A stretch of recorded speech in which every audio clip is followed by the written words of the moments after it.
Bienvenido al canal de YouTube de Acercate a la Vida. Esperamos que disfrutes de este mensaje y puedas compartirlo con quienes necesitan escucharlo. No olvides suscribirte y hacer clic en la campanita para no perderte de nuestras actualizaciones. Les quiero contar que me pasa algo. Yo no sé si es bueno o malo lo que me pasa, pero me pasa. Hace mucho tiempo que me ocurre que cuando yo escucho algo, especialmente cuando escucho alguna canción y tiene alguna frase muy particular, tengo la necesidad de examinar lo que estoy cantando. Y para que nadie me entienda mal, quiero decir que yo no tengo problema con los que escriben las canciones cristianas, no juzgo a los cantantes, no juzgo a los que escriben, no juzgo a nuestros músicos que eligen esas canciones de ninguna manera. Esto es un problema mío y lo considero un problema como también pudiera ser una virtud. Pero me cuesta a veces terminar de cantar una canción porque veo una frase y de pronto se me arma un revuelo en mi mente y quiero saber si lo que estoy cantando tiene sentido. Pero es un problema mío. Y lo traigo como testimonio en esta noche. De paso, ore por mi garganta, a ver si puedo llegar hasta el final. Si alguno tiene don de sanidad, declare la sanidad de mi garganta ahora. Amén. Gracias. Yo sé que alguno oró. Hay una canción que cantamos aquí que dice en alguna parte de su letra: muros rodeando estoy, pensé que caería hoy. Y la frase que me toca es: mas nunca me has fallado, Dios. Mas nunca me has fallado, Dios. El otro día, mientras cantábamos esta canción, me quedé mudo porque, vuelvo a insistir, es un problema que tengo que resolver. No puedo seguir cantando, me quedo dando vuelta con la frase en la mente. Quería dejar claro, como dije recién, que no es juzgar a los músicos ni a los escritores. Yo creo que los cantantes y escritores cristianos son inspirados por el Espíritu Santo y hacen bien en registrar lo que sienten del Espíritu hacer. Pero yo me quedo haciendo con estas frases lo que la vaca con la comida. Empiezo a rumiar. Y para saber si estaba diciendo bien lo que estoy diciendo, me puse a buscar qué es rumiar. Rumiar es el proceso que comienza cuando el alimento es ingerido por la vaca, llega a una zona de su organismo donde se mezcla con sus jugos gástricos y forma una especie de bolo. Y ese bolo regresa a la boca donde la vaca mastica repetidamente para descomponer las fibras del alimento y facilitar la digestión. Así que yo les quiero decir que no sé dónde lo tengo ubicado, me vuelve y empiezo a rumiar. Entonces, en ese proceso, experimento, cuando empiezo a reflexionar sobre el tema, eso es lo que me pasa, empiezo a rumiar. Y entonces voy a ir planteando algunas preguntas que me hice, y estas preguntas tienen el propósito de seguir contándole mi testimonio, pero si usted se identifica con eso, quiero asegurarle que vamos a llegar a alguna buena conclusión, pero es todo un proceso. Algunas de las preguntas son: ¿qué significa que Dios no me ha fallado? Seguramente el autor de la canción no coincidiría conmigo en los planteos que yo me hice y me diría que lo que yo interpreto no es la intención de él. Por eso aclaro que este fue un proceso del que estoy dando como testimonio que me hizo reflexionar y crecer en mi conocimiento de Dios, preguntándome si está bien que yo diga que Dios no me ha fallado. En este mismo punto me planteé para mí mismo, y no juzgo a nadie más. Quiero abrir el paraguas todo el tiempo porque me pregunté: ¿puedo ser tan soberbio que puedo llegar a juzgar a Dios en su integridad? Porque la revolución que se me armó fue: si yo digo que Dios no me ha fallado, podría estar infiriendo que en algún momento Dios puede fallar.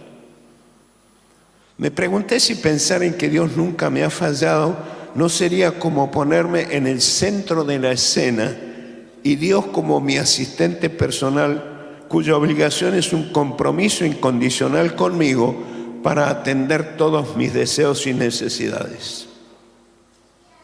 Me pregunté si no he cometido en alguna oportunidad el error de cambiar los roles, poniéndome en el lugar de Dios y Él en mi lugar. Tuve que pensarlo y si llegaba a la conclusión de que me había pasado, debería arrepentirme y pedir perdón. A ver, ¿a alguien alguna vez le pasó algo así? Para saber si estoy solo o alguien me acompaña. Ajá, bien.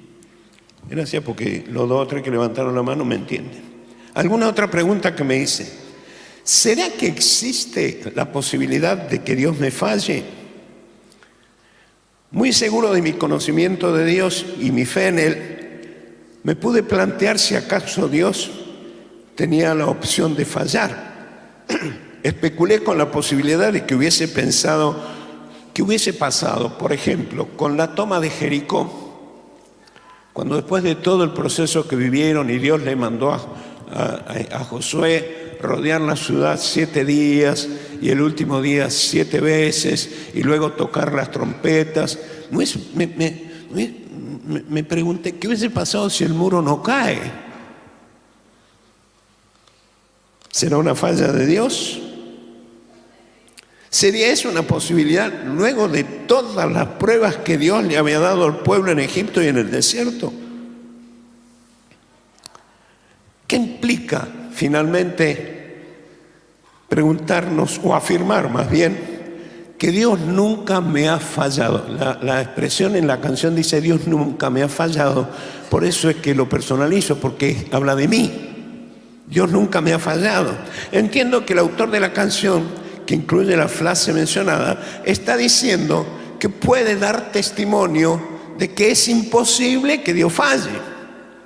Pero me lo tuve que preguntar. En todo caso, mi propósito al reflexionar con ustedes sobre este tema en esta noche es que cuando volvamos a cantar esa canción, afirme usted y yo en mi mente y en mi espíritu que Dios, como es el título de mi reflexión en esta noche, Dios no está preparado para fallar. Uy, cuánto amén, Dios mío. Dios no está preparado para fallar. Si usted conoce a Dios, usted sabe que Dios no está preparado para fallar.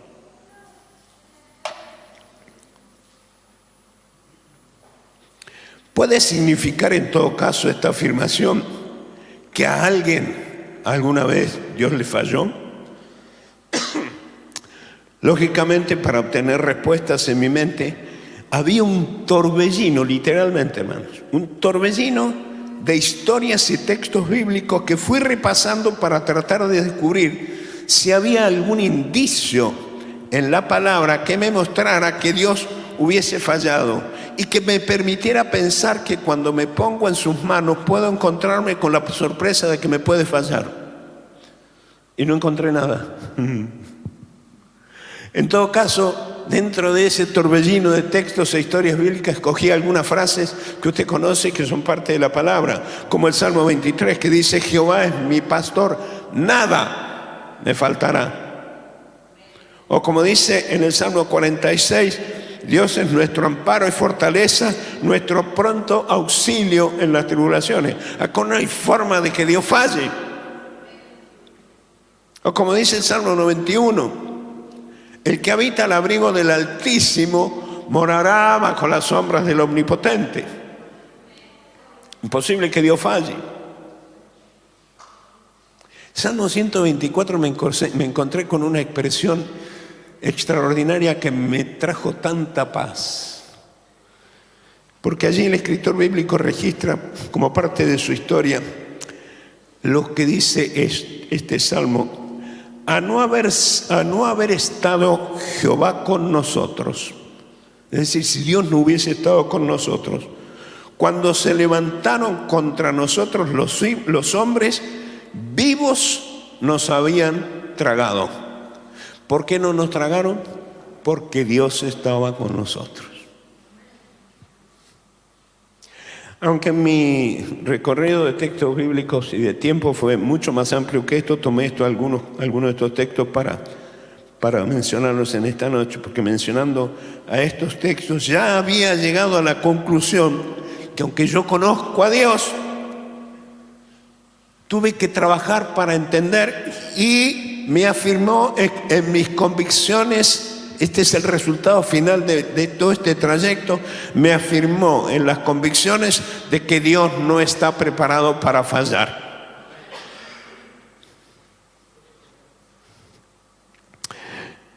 Pero en medio de todo este camino, yo estoy tratando de sembrar algo esta noche, hermano. Yo no quiero predicar por predicar. En realidad, si yo no voy a dejar nada claro, preferiría parar en este punto, porque ya sacamos una conclusión de que Dios no está preparado para fallar. Es decir, Dios es veraz y lo que dice es sí y amén. Pero a esta introducción le quiero dar un mayor alcance. Por eso seguí recorriendo la Biblia.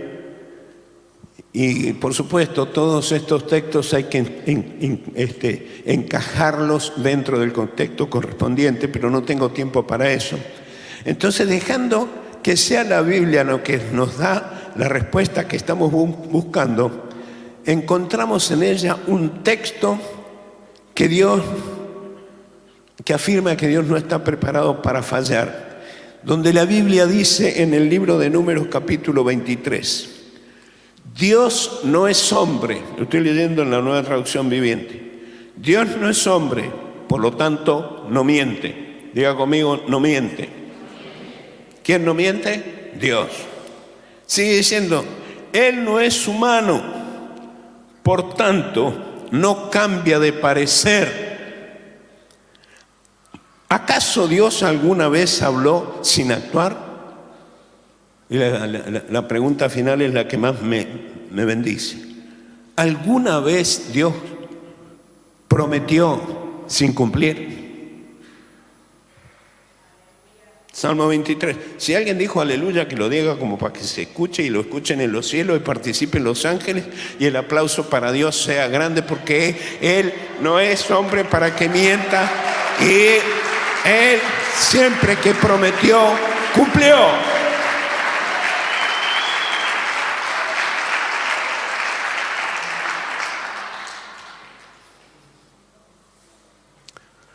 La parte que voy a meter ahora en la reflexión tiene que ver con la mirada que Dios tiene de nosotros.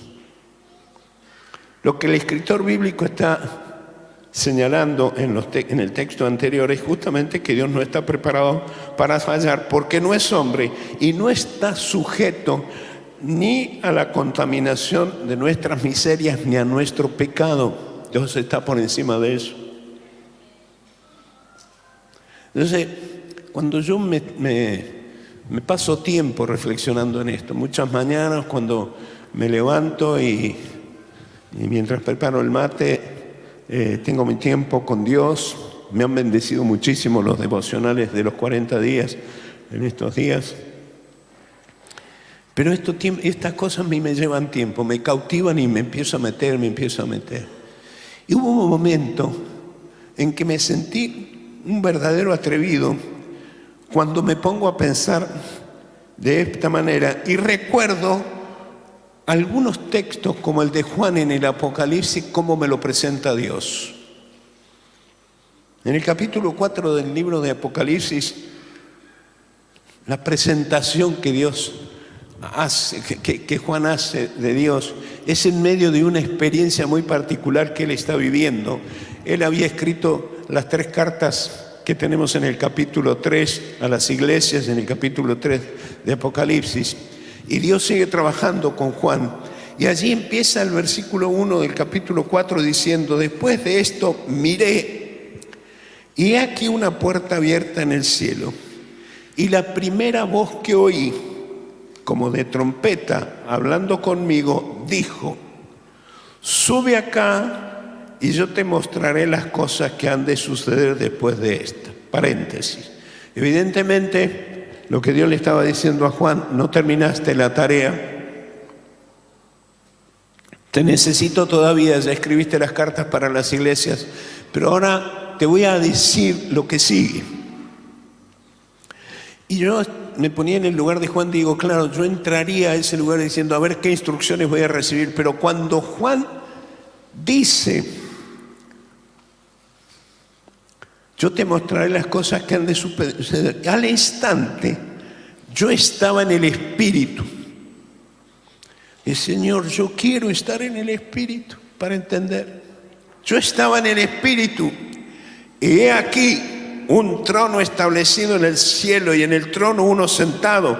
Y el aspecto del que estaba sentado era semejante a piedra de jaspe y cornalina, y había alrededor del trono un arco iris semejante al aspecto de la esmeralda. Alrededor del trono había 24 tronos, y vi sentados en los tronos a 24 ancianos, vestidos de ropas blancas, con coronas de oro en sus cabezas, y del trono salían resplandor, truenos, voces, y delante del trono había 7 lámparas de fuego, las cuales son los 7 espíritus de Dios. Cuando leí esto una vez más, porque lo leo muchas veces, dije, qué atrevido que soy de ponerme a reflexionar si existe la posibilidad de que Dios pueda fallar. Dios no falla.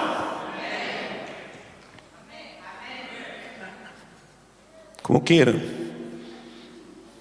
A mí me convenció de que no falla.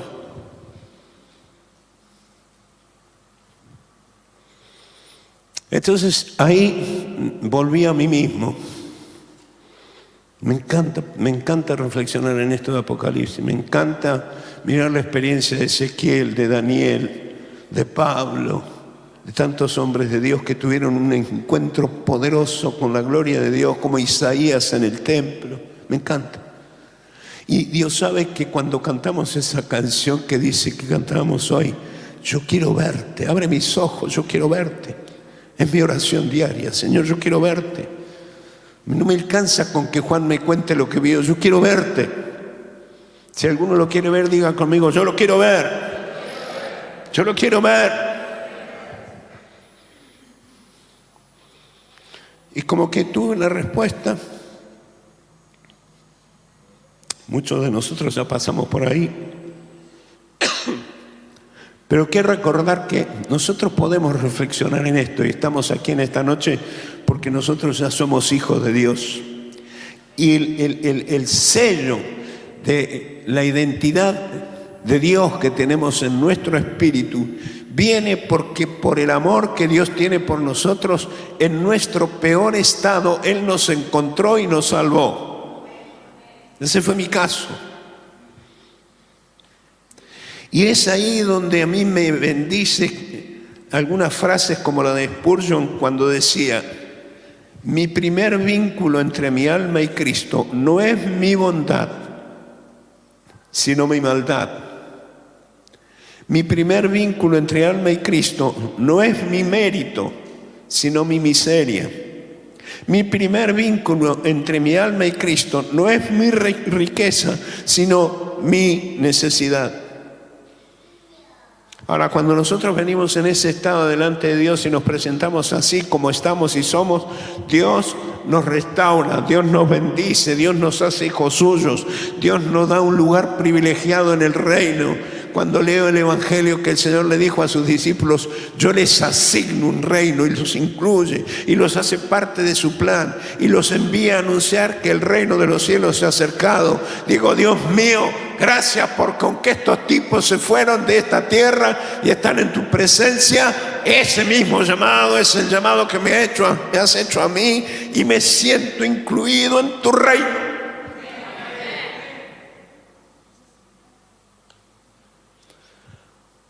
La razón por la que Dios nos ha salvado, o digamos el motivo, la motivación de Dios para salvarnos es su amor. Por eso Juan va a registrar ese texto tan conocido por nosotros, que de tal manera amó Dios al mundo que ha dado a su Hijo unigénito para que todo aquel que en él cree no se pierda, mas tenga vida eterna. Ahora, cuando uno sigue leyendo el Evangelio,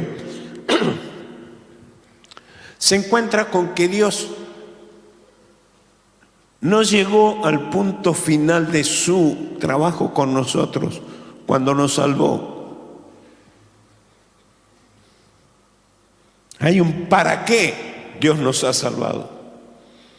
Y nos lo tenemos que preguntar. Y hermanos, déjenme decir, esta noche hemos orado aquí por la Argentina.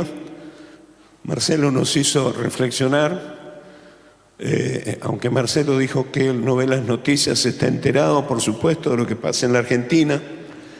Yo he mirado noticias en estos últimos días y la verdad que, gracias a Dios, tengo mucha paz porque Dios nos ha dicho que aunque las crisis sean severas, si estamos en sus manos nos va a ir bien. Nos va a ir bien. Pero no es menos cierto que hay mucha gente que lo está pasando muy mal. No es menos cierto que a la Argentina no se le ve destino. No es menos cierto que el futuro que se ve hacia adelante, cuando entre los candidatos a la presidencia se dicen de todo, se descalifican, hasta llegar en un caso a denunciarse entre ellos ante la justicia. Uno dice, Dios mío, si esta gente nos va a gobernar, no se ve destino. Y por eso me parece útil y oportuno, perdonen,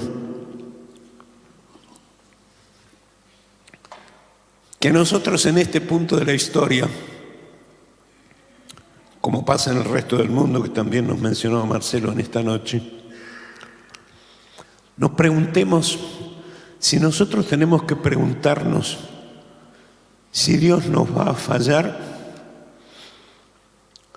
o sea, tenemos que preguntarnos, es decir, salir del centro de la escena y preguntarnos qué puedo hacer yo para que el mundo cambie. Porque allí se encuentran respuestas en la palabra de Dios. Dios no tiene como prioridad estar Él a nuestro servicio. Él está en su trono y desde allí lleva adelante su plan eterno de establecer su reino en esta tierra, para lo cual ha decidido salvarnos y ponernos en sujeción a Él e incluirnos como protagonistas de su plan. Es decir, si nosotros decimos que Dios está en control, que la Argentina y el mundo van a llegar hasta donde Dios los permita en su desvío, nosotros tenemos que saber que tenemos una parte activa en esto, porque Dios nos salvó, nos puso el sello de Hijo de Dios, nos llenó con el Espíritu Santo y nos mandó a ser discípulos de Él en toda la tierra.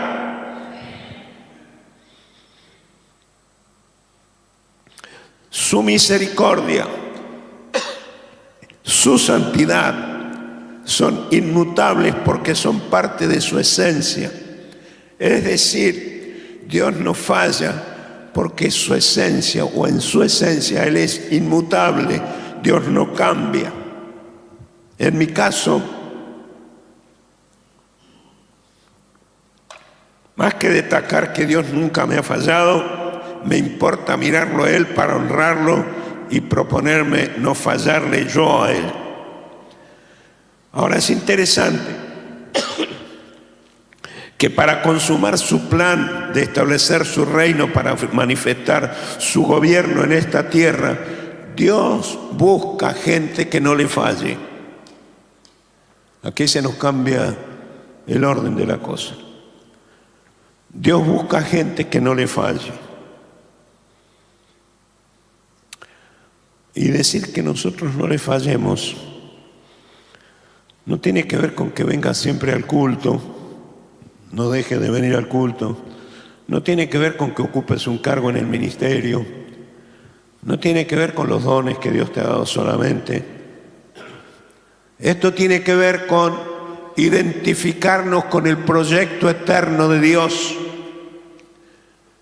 e involucrarnos hasta la muerte, dando nuestra vida en servicio al Señor, en fidelidad a Él, hasta el punto en que nosotros podemos comprometer nuestra vida no solo para honrarle, sino para obedecerle, para consumar su plan de establecer su gobierno sobre esta tierra. Busca gente que no le falle, sino que le obedezca. Y en esto Él se obliga a hacer, Dios elige y Dios se obliga a sí mismo a ser nuestro proveedor.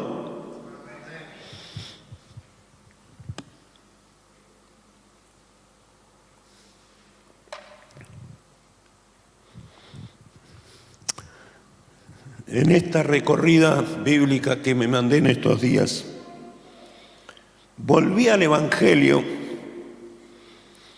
y yo creo que ya lo he mencionado de esta manera aquí, pero quiero volver a repasar lo que es el sentido más profundo de ese texto de Mateo capítulo 6, versículos 25 al 33, donde la palabra de Dios dice: no os afanéis por vuestra vida, ni qué habéis de comer o qué habéis de beber, ni por vuestro vestido, qué habéis de vestir. ¿No es la vida más que el alimento y el cuerpo más que el vestido?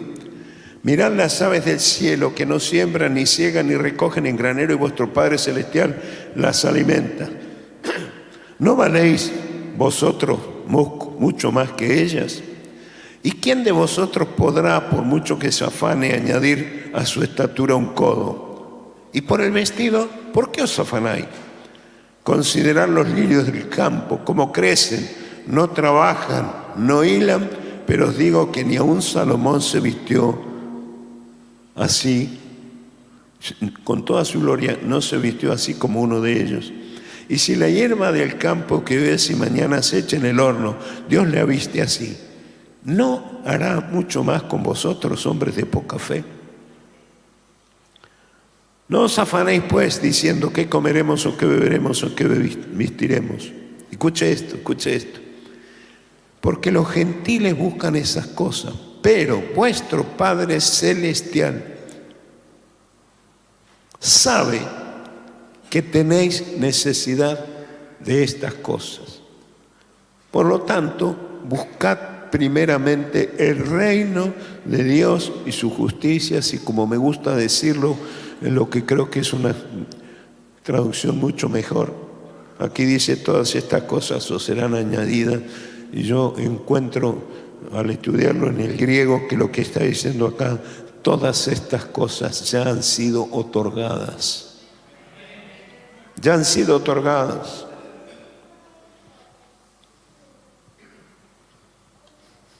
Entonces permítame mirar a Dios enfocado en su proyecto de reino en la tierra, y déjeme pensar que Dios no nos ha incluido simplemente para que nosotros tengamos confort y disfrutemos de las bendiciones, cosas que están aseguradas y nunca van a cambiar. Pero Dios pensó en nosotros porque necesita de nosotros. Y esta es una forma de decirlo que yo sé que levanta polvareda. Dios puede hacer las cosas sin ninguno de nosotros por su gran poder y autoridad, pero lo que en la Biblia se lee es que desde el principio Él deseó tener un pueblo para que le sirva y manifieste su gobierno en la tierra. Desde esa perspectiva, analizar Mateo 6 me lleva a observar este texto desde otra perspectiva. Y déjeme ejemplificarlo de esta manera. Conocí a algún operario de una empresa multinacional que me contaba, ahora está viviendo en los Estados Unidos, y me dijo que en la empresa donde estaba trabajando le daban todo: un sostén insuperable, la mejor casa, auto, colegio para sus hijos, servicio de salud que nadie tenía, etcétera, etcétera. Yo digo, qué buena empresa. No, dice, esto no es bondad de la empresa. Lo que busca el empresario que me contrató no es bendecirme. Lo que Él busca es que yo no tenga enfocada la cabeza en otra cosa, sino que tenga enfocada, que esté tranquilo porque mi familia va a comer, se va a vestir, va a ir al colegio, va a tener buena salud y mi mente enfocada en su proyecto. No, pero Dios no es así. Sí, Dios es así. A Dios le interesa darme todo lo que me da, porque Él quiere liberar mi mente de preocupación por si mañana voy a tener que comer, que vestir o que beber, porque Él quiere que mi mente, mi espíritu esté enfocado en ser un siervo de Dios que se ha comprometido con su reino y quiere ser un instrumento en sus manos. De manera que la frase en realidad sería, yo sé que Dios no me va a fallar, pero la frase es, Dios está esperando que yo no falle.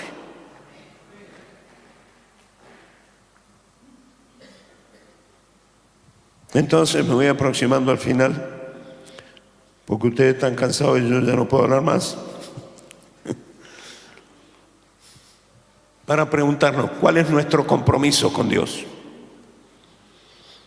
Desde este punto debemos invertir la afirmación que dice que Dios nunca me fallará y cada uno analizar nuestra respuesta a Él como sus hijos, sus siervos, sus discípulos, para meternos en su proyecto y plan de transformar la tierra. Mi planteo es, si en el cielo es Señor,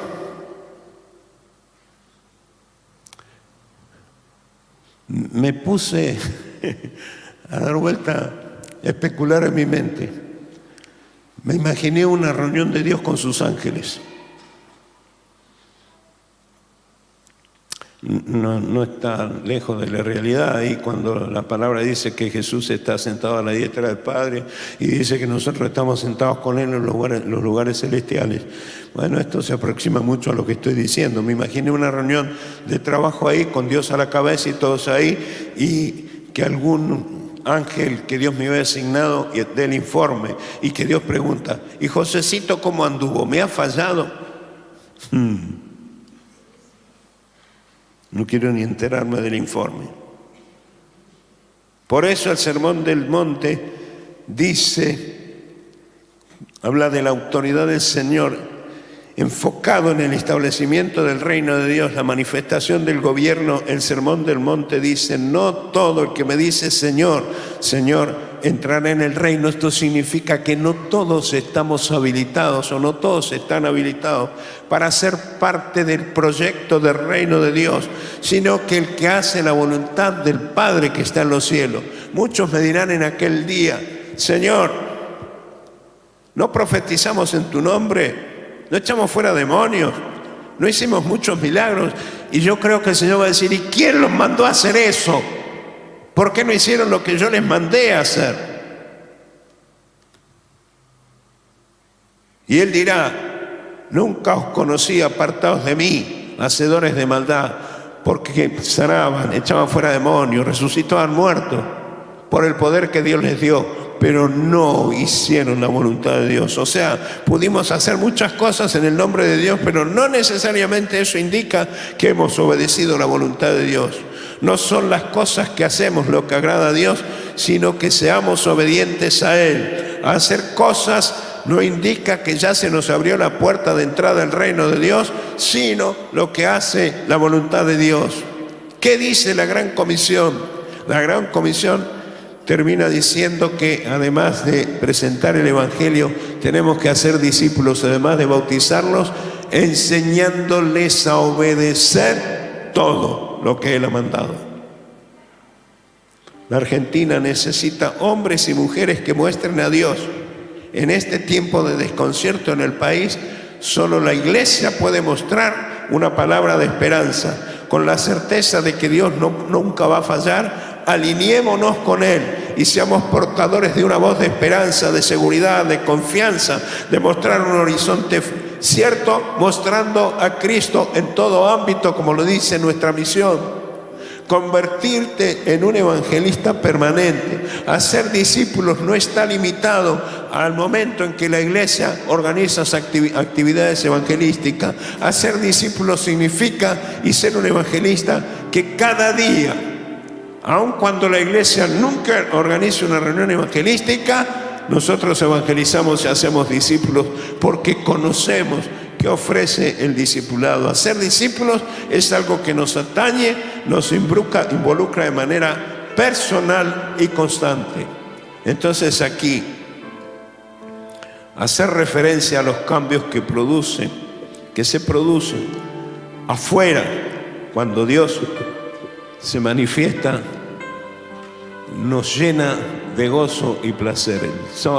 El viernes pasado, en el retiro que tuvimos, en el encuentro que tuvimos en Zapala, yo hacía referencia a algunos testimonios de lo que ocurrió en el gran avivamiento de Gales cuando Dios visitó ese lugar y pasaron cosas extraordinarias. Pero una cosa que me impactó, y lo menciono como una ilustración de lo que digo, es que dice la historia que los mineros usaban caballos para su trabajo, pero después que se convirtieron, los caballos no les obedecían, porque los caballos estaban acostumbrados a los gritos, a los latigazos y a las malas palabras de los mineros. Y cuando estos se convirtieron y cambiaron el lenguaje, los animales no obedecían, así que tuvieron que reeducar a los caballos.